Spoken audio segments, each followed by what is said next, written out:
Fought to protect my vulnerable brother from our family's betrayal, exposing my rapist brother in court to secure his guardianship. My 24th last update. A few things have changed and I think this is a bit of a happy update in terms of my personal life. But, I'm mostly here to ask for more advice concerning my family. I'd like to start this, however, by addressing a couple of the topics I saw was brought up often after rereading my last two posts. My boyfriend attended our church for a few years before I left to California with him. My parents give out letters every year that displays how much you've contributed monetarily to the church for tax returns. One of the years, I think during COVID, my boyfriend was in California with his family. My mom wanted to mail the tax letter to him, so I gave them the address. I believe that's how they found me, unless they looked it up online through those people finder websites. But I genuinely don't think my parents are tech savvy enough for that. Honestly, this is probably true. However, I also do truly want to take care of my disabled brother when my parents are gone. I love him so much. He is such a sweet, genuine, innocent soul, and he deserves the best life I could possibly provide for him. I miss him every day, and he's one of my only regrets about leaving. Additionally, I absolutely do not want my rapist brother to be the sole caretaker of my disabled brother. I don't think I could live with myself knowing how vulnerable my brother is. So, 9 months after my last update, I ended up making a few rash decisions. It was right after the elections happened, and I decided to log into Facebook to see what my family members were posting. I admit that was not a healthy thing to do, but I was not in a healthy mindset back then. I ended up getting extremely triggered when I saw a post by my pedophilic brother 34 celebrating that the current president had been elected. Something inside me snapped, and I was just so enraged at seeing my pedophile, rapist brother be elated that a convicted pedophilic rapist had been put into highest position of power in the country. I wrote this post on Facebook, seeing a literal child rapist on my timeline bragging about Trump winning the election, talking about you disrespected us by thinking we are people of low egg. Is an insane level of irony that I never thought I'd see. It also confirms that I was right for never supporting this orange rapist W34 felonies. What a joke. I only have family and church affiliates added on my Facebook, and all my posts are on friends only. If I were to ever start adding other people on Facebook, I would make a new account. My brother proceeded to block me immediately, in which I responded by making another post indirectly calling him out for not wanting people to know about him being a rapist. About a week later, I logged back into Facebook and started making a lot more posts about how him voting for a rapist made sense. I didn't name anyone, but I started including a lot more details about how I was raped as a child by my adult brother. Among them, one of my posts said this: additionally, man of God, I remember being a child, showing you the verse Leviticus 18:9, and you asking me, who showed you that? You were so much more worried that someone was aware that you were raping your little sister than what your holy book actually said. About another week later, I log on to see that one of my best friend's mom had commented a long loving, supportive message under my post. 2 of my friends and my boyfriend were questioned by the detective while the case was opened, and her mom had actually offered up her home to me in case the police had said I needed another place to stay, so she knows about it all. Under her mom's comment, my father replied, "Flexibility is not a sign of weakness." Meaning, never you become conclusive on a matter or render judgment one-sided, especially when you have not heard the other side. Anybody can make up a lying story just to incriminate others. And that absolutely broke me. That comment reopened so many wounds and struck me straight in the heart. Because he knows I'm not lying. He knows without a doubt because my brother was on his knees in front of the entire family, asking for forgiveness for raping me for years. He knows without a doubt that nothing I ever said about this was a lie. And for him to insinuate that I was lying to incriminate them, it hurt imaginably, and honestly, it still hurts a bit typing about it right now. But it also cemented something inside me. It truly showed me that the 2 year at that point that I had spent crying over whether or not I met the right decision to leave was for absolutely nothing. No matter what they or at least my father will always pick his pride, ego, and reputation over me. And that made me furious. So, I went on a rampage, if you can call making a ton of posts name dropping with details, exposing my family, a rampage. One of my posts said, PSA, my full blood brother, __ rapist full government name __, at the age of 22 years old started molesting and raping me when I was only 12 years old. He continued all the way up until I was 16 years old. This man is an incestuous pedophile who rapes and molests children. Another one of my posts explicitly called out multiple members of my parents' church, and I tagged them for turning a blind eye and continuing to be a part of a church that houses incestuous, pedophilic rapists. They all untagged themselves, and one of them went on to argue with me and lie, saying they knew nothing about it. It was pretty condescending. "Baby girl, I don't know what you're talking about. And I pray that you allow God to heal you and He serves justice."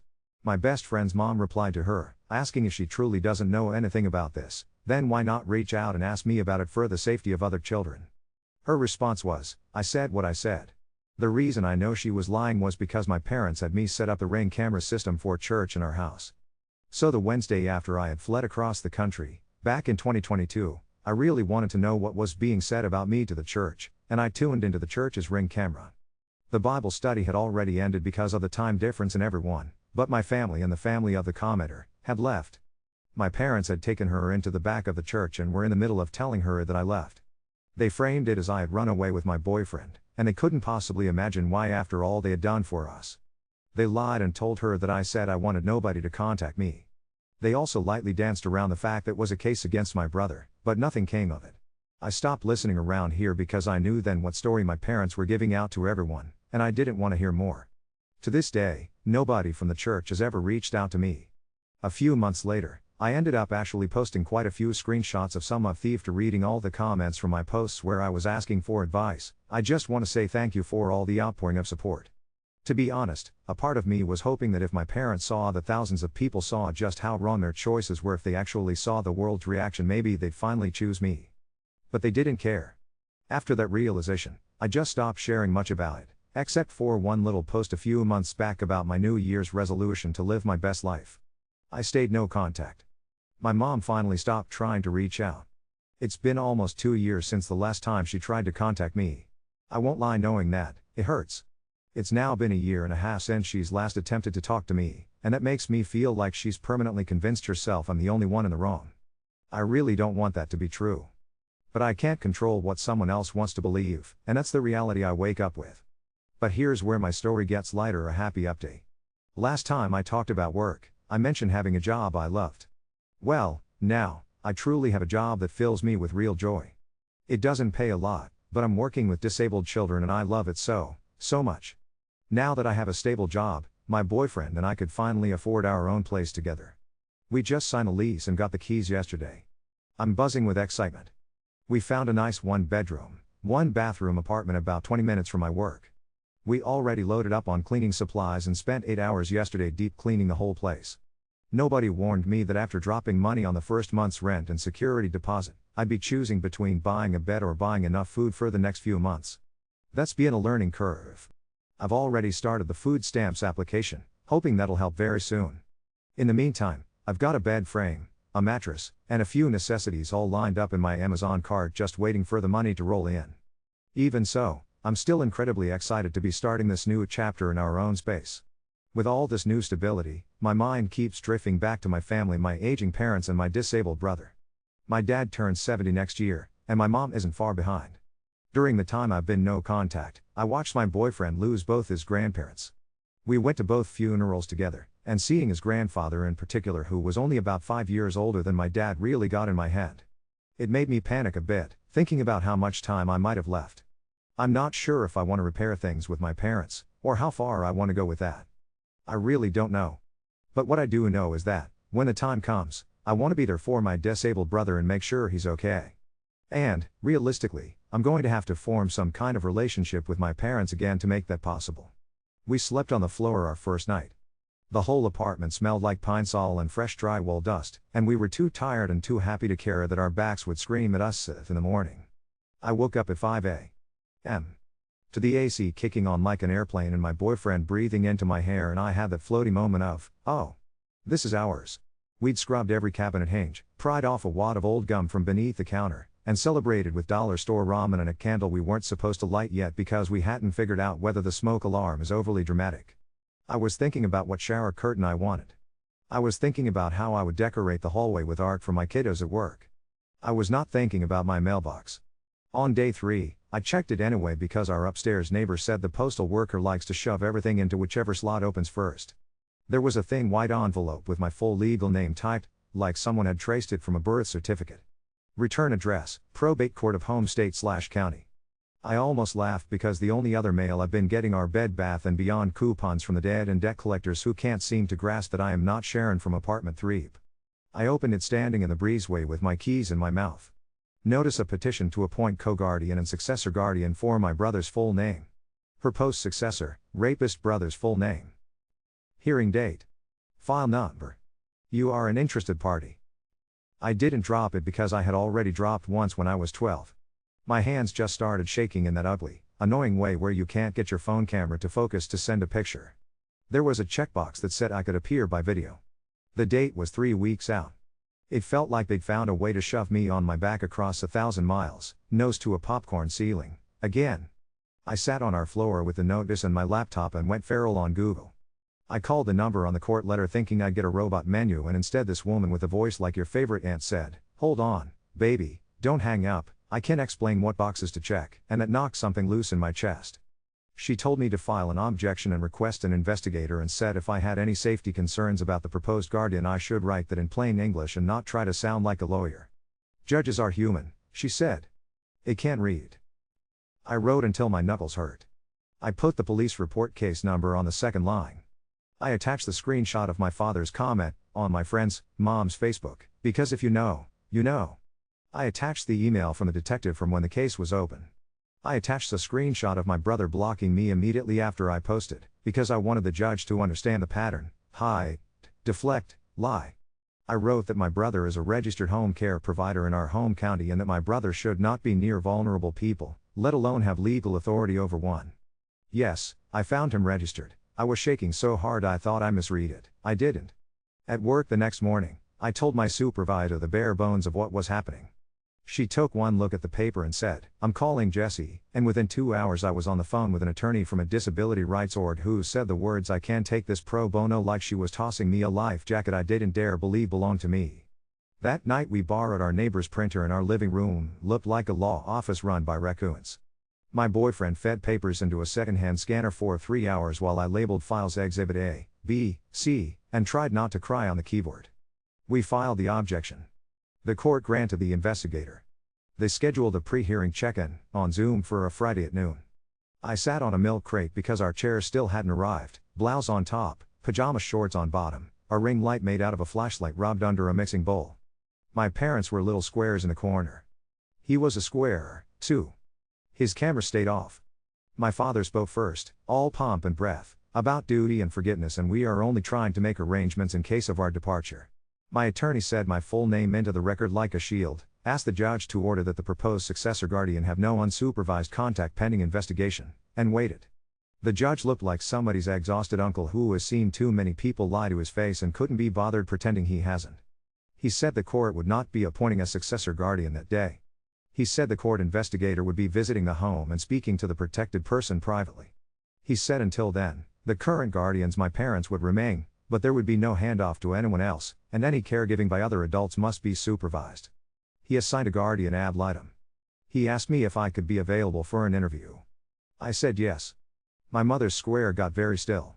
My father started to say something about character assassination, and the judge cut him off so cleanly I almost laughed. "Sir, this is not a sermon. This is a court." The investigator called me 2 days later from her car. She had a voice like gravel and peppermint tea. She told me she'd try to set up a video call with my brother if my parents would let him, and that she would do another one without them if needed. That afternoon, my phone buzzed with a FaceTime link. The camera angle was all forehead and ceiling tiles. Then it shifted and there he was. My little brother. Bigger than I remember and exactly the same. He said my name and then my nickname. It blew a hole through me. My mother's voice came muffled from somewhere, saying, "Say hello nicely," and the investigator asked gently, "Can we have a moment with just the two of them?" My mother said something about propriety. The investigator said, "Ma'am, step out." For 30 seconds, maybe a minute, it was just us. He asked me if I still like mango juice. He told me he got a new blanket with spaceships. He asked if he can come visit me in your sunny house. He glanced to the side suddenly, the way you do when somebody walks in a room you don't want to be in. He lowered his voice in a way that was not his voice. "I don't want rapist brother's name sleep here," he said. The investigator's pen made a sound. After that call, my phone exploded with unknown numbers for the first time in a year and a half. I didn't answer. My attorney called me and said the guardian ad litem had filed an emergency recommendation that there be no overnights by any non-guardian adult in the home until the investigation is complete. The judge signed it. My attorney also told me something else. My parents had tried to slide through this as if it were paperwork, like naming a beneficiary on a checking account. The court took one look at the phrase successor guardian and, given the facts we presented, pumped the brakes. This is exactly why notice exists, she said. You were meant to get that letter. Someone from the church recorded my father's Sunday rant and texted it to a number I haven't had in 2 years, which means they went digging for me again. I only watched enough to hear him call me deceived by the world and then I stopped. The old tilt in my body, the one that made me want to crawl back for crumbs, has been replaced by something quieter and more stubborn. I did not run into the fire.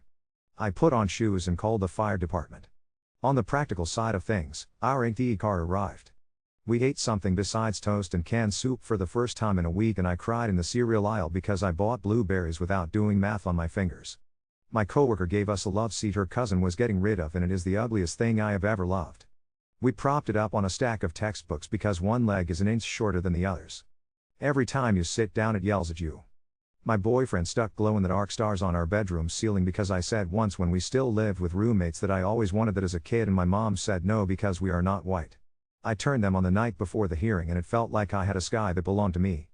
The court investigator is flying out to see me next week because the Guardian ad litem requested that I be interviewed in person for credibility and capacity their words, which sound clinical and also like maybe somebody out there is taking my words as seriously as I have been speaking them.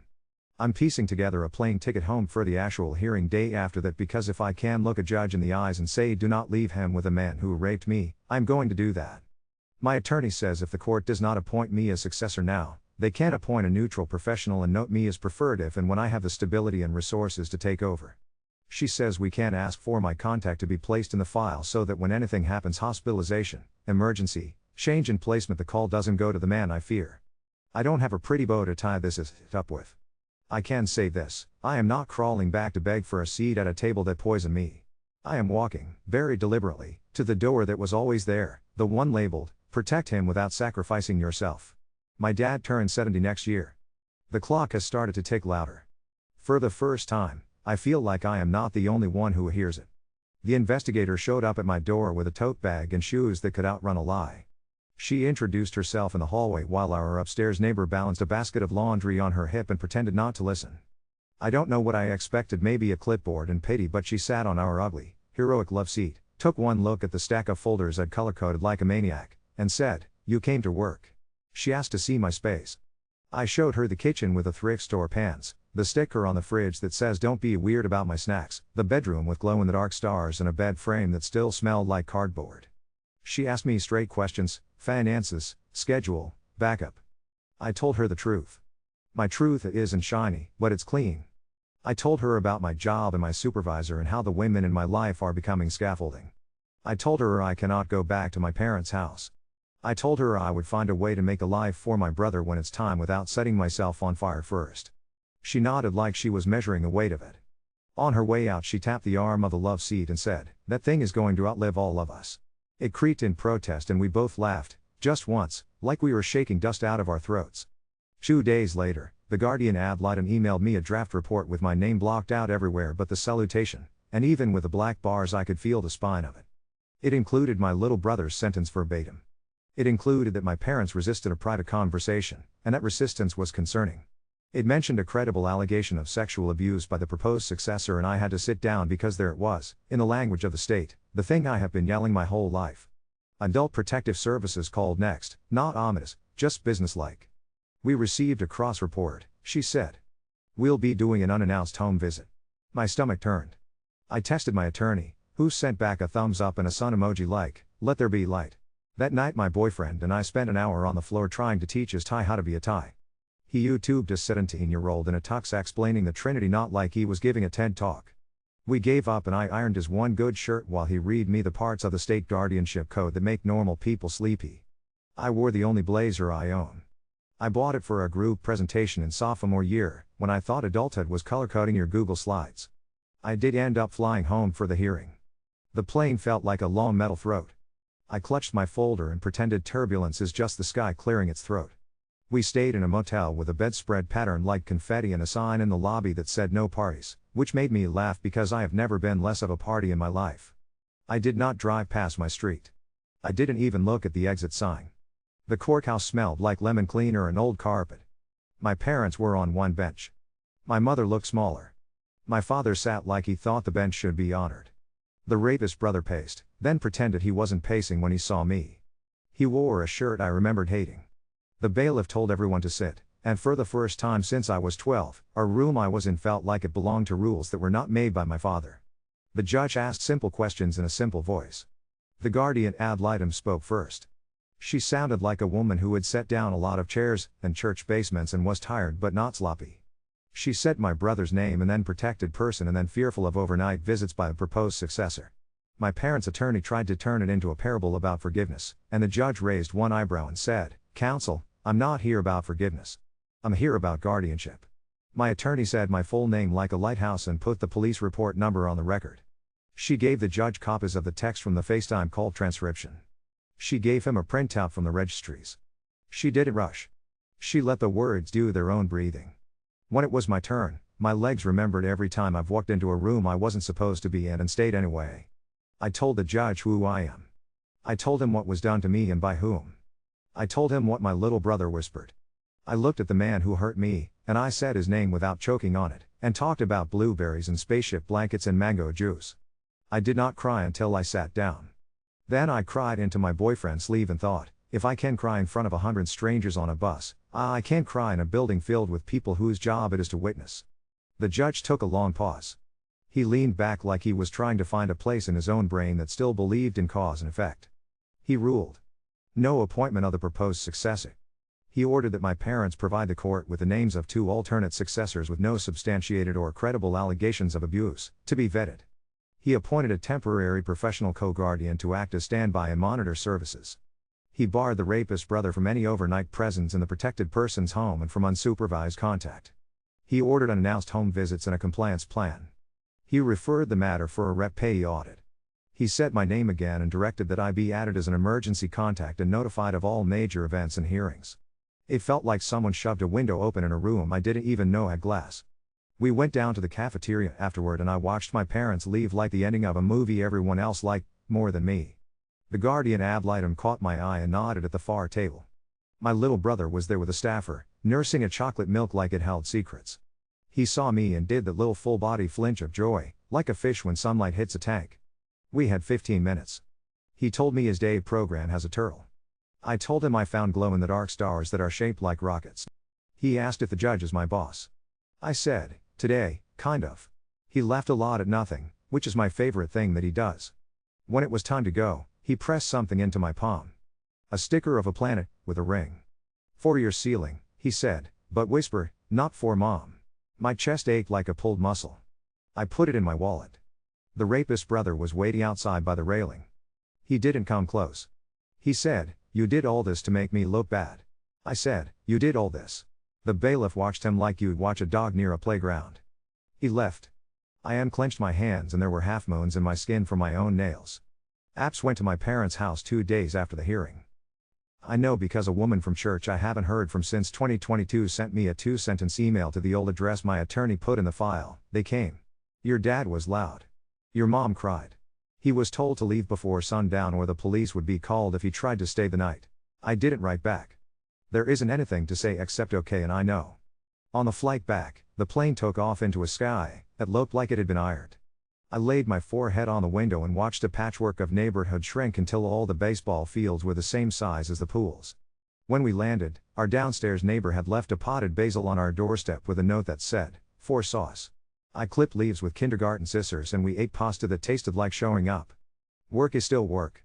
One of my kiddos told me I smell like cookies and I almost quit just to go sob in a Staples parking lot like a feral ant.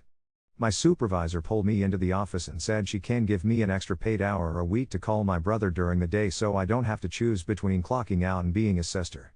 I nodded a lot because if I talked, I would have made it weird and human resources hates when I'm sincere.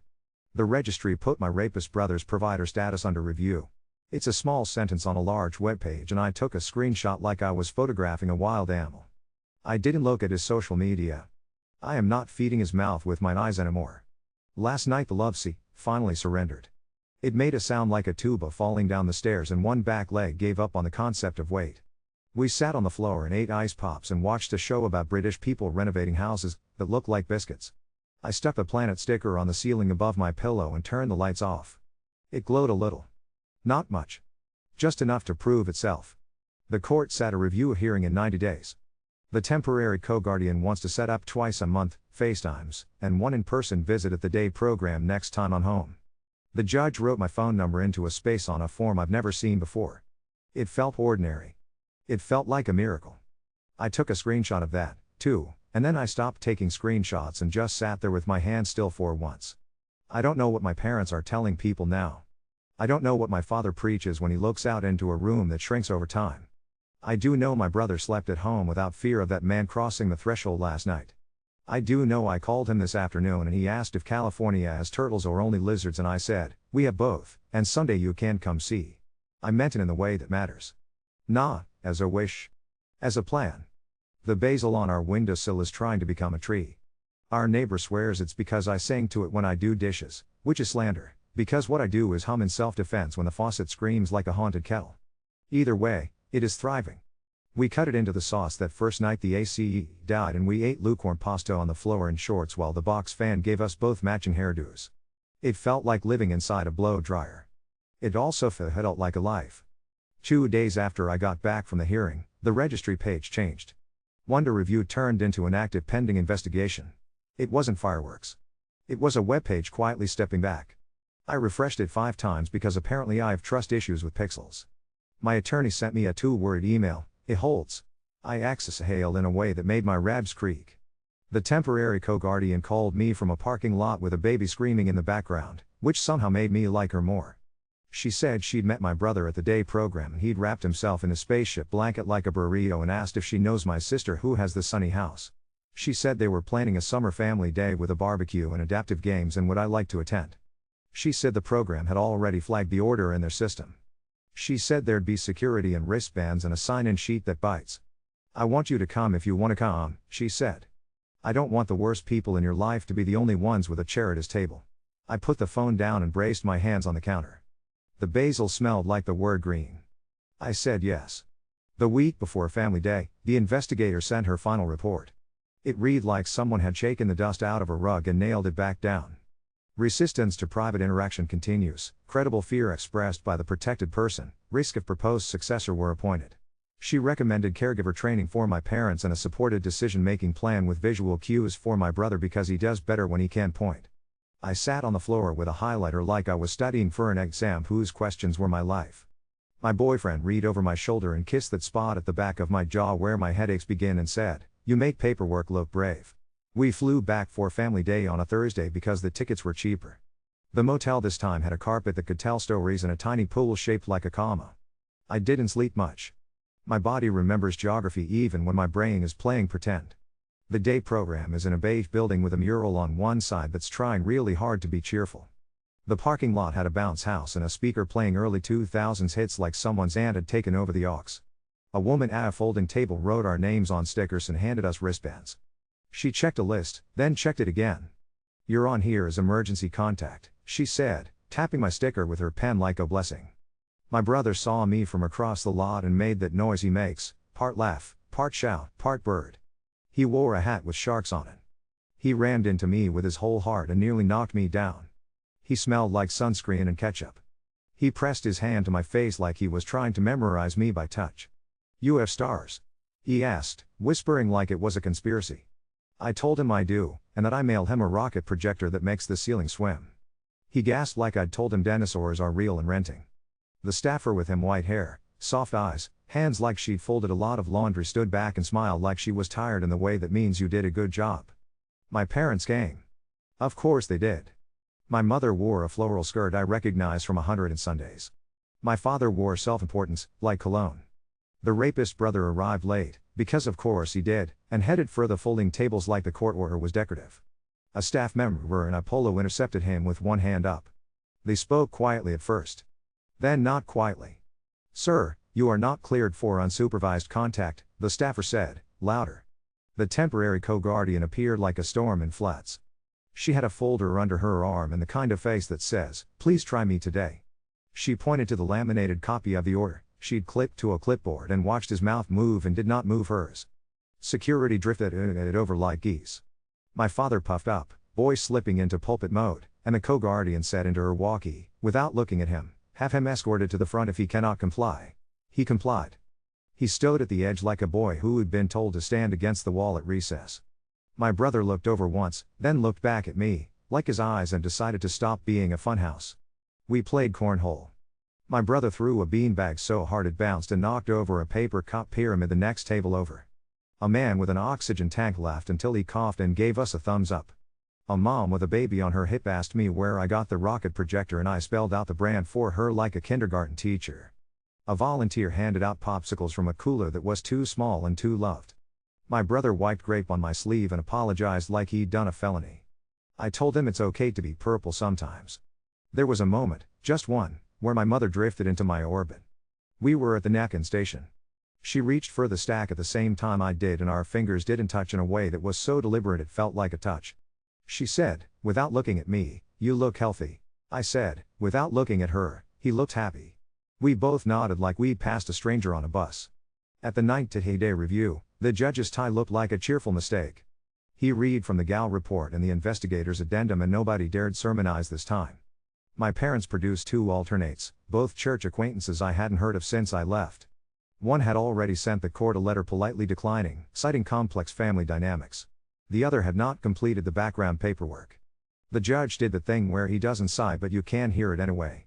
He appointed the temporary co-guardian as the standby for a further 6 months and ordered my parents into a series of state-run caregiver classes on boundaries and sexual abuse prevention in vulnerable populations. He set a deadline for a special needs trust and told them the court wanted a neutral trustee. He added a line to the order about no overnights by any non-guardian that sounded like it had teeth now. He looked at me. He said, "If you intend to petition in the future, MS. My last name, I want to make sure you are gathering what you need." It didn't feel like pressure. It felt like an adult offering you car keys and saying, "You don't have to drive today. But if you do, there's gas." After the hearing, the co-guardian and I sat on the courthouse steps eating vending machine pretzels like they were tapas. She gave me a printout with 3 agencies circled, one that offers family caregiver training online that actually teaches you something instead of letting you click through quizzes, one that helps out-of-state siblings learn the ropes without uprooting their lives overnight, one that sets up supported decision-making agreements with visual supports. "This is you building the runway while the plane is still in the sky," she said. "It's not pretty, but it's how we land." On the plane back, I wrote a letter to my brother with a picture of a turtle I printed off the work computer like a teenager doing homework 5 minutes before the bell. I wrote about the basil and the ugly love sea and how the stars above my bed looked like someone took a hole puncher to the dark. I wrote that California has both turtles and lizards, and, if he visits, I will take him to see both, and also a place that sells mango juice so thick it counts as lunch. I mailed it to the day program because I don't trust my parents with my handwriting. At work, my supervisor tacked my court dates on the whiteboard under field trip schedule with a little star next to them like they were for the zoo. She advocated for me to get trauma-informed training hours comped, which means I get to sit in a conference room pretending the coffee doesn't taste like pennas and learn how to be the adult I needed. One of my kiddos held my wrist between both his hands today and said, very seriously, "When I grow up I'm going to be a guy who catches frogs and also pays his bills." I said, "That is the American dream." The registry finally updated his provider page to terminate it. It's a little word that tastes like metal. My attorney texted me a fireworks emoji.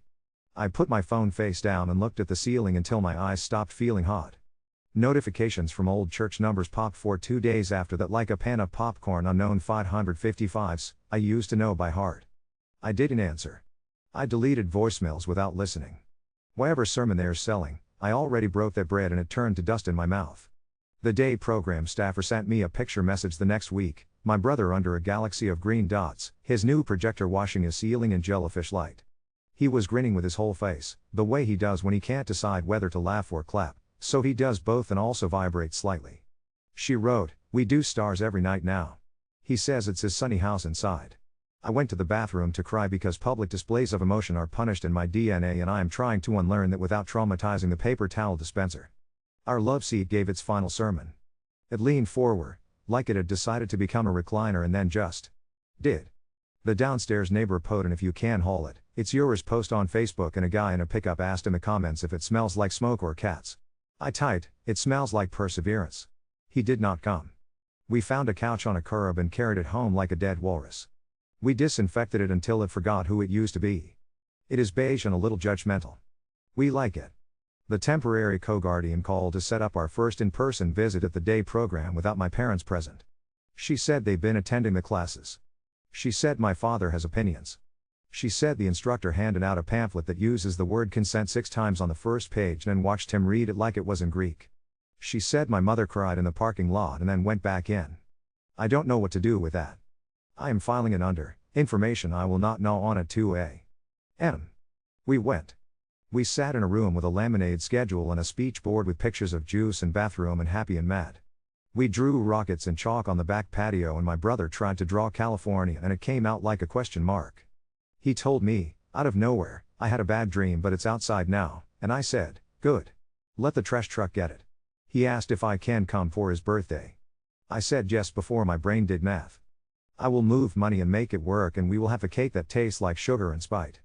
On the way out, the director pulled me into her office and handed me a copy of the signed HEPAR release with my name on it. If he goes to the she said, we call you now. Not the other one. She didn't say his name. I didn't either. We both acted like the paper was heavier than it looked. Last night, our upstairs neighbor locked herself out and my boyfriend shimmied up the railing to climb in through her bathroom window like a raccoon in a rom-com. The whole stairwell cheered. She knocked on our door with a thrift store lamp by way of thank you. It has a shade with golden tassels, and when we turn it on the living room looks like 1973. We ate noodles at the coffee table and watched a movie where people kiss in the rain without slipping on wet leaves and dying. He leaned his shoulder against mine and said, do you want a turtle, or are we still a basil household? I said, we are a we do not kill anything by accident household. Then I googled California turtle legal? And fell into a forum war between men who own buckets. The court set the next review of 4 after my brother's birthday. The co-guardian wants to try a half-day visit offsite if the gal signs off a museum with bright things and good benches. My attorney says we're building a record the way you build muscle, one ampli rep at a time. The judge wrote my number into another form this week, a medical one, and it didn't make the room tilt. That's a sentence I don't know how to end, except to say, it's new. I went to bed last night and turned off the lamp with a fringe and the room did that soft hush it does when a day has finally used itself up. The rocket sticker above my pillow glowed just enough to exist. My phone buzzed on the nightstand with a picture from the day program, my brother, holding a plastic turtle up to the camera with both hands like a treasure. The caption said, California practice. I don't know what my parents say about me now. I don't know how big the church is on Sundays or how empty the parking lot feels at dusk. I do know my brother sleeps without a stranger in his hallway. I do know a judge wrote my name where it belongs. I do know I'm learning the boring verdicts that save lives: file, attend, call, ask, show up. The basil is still trying to be a tree. I'm letting it.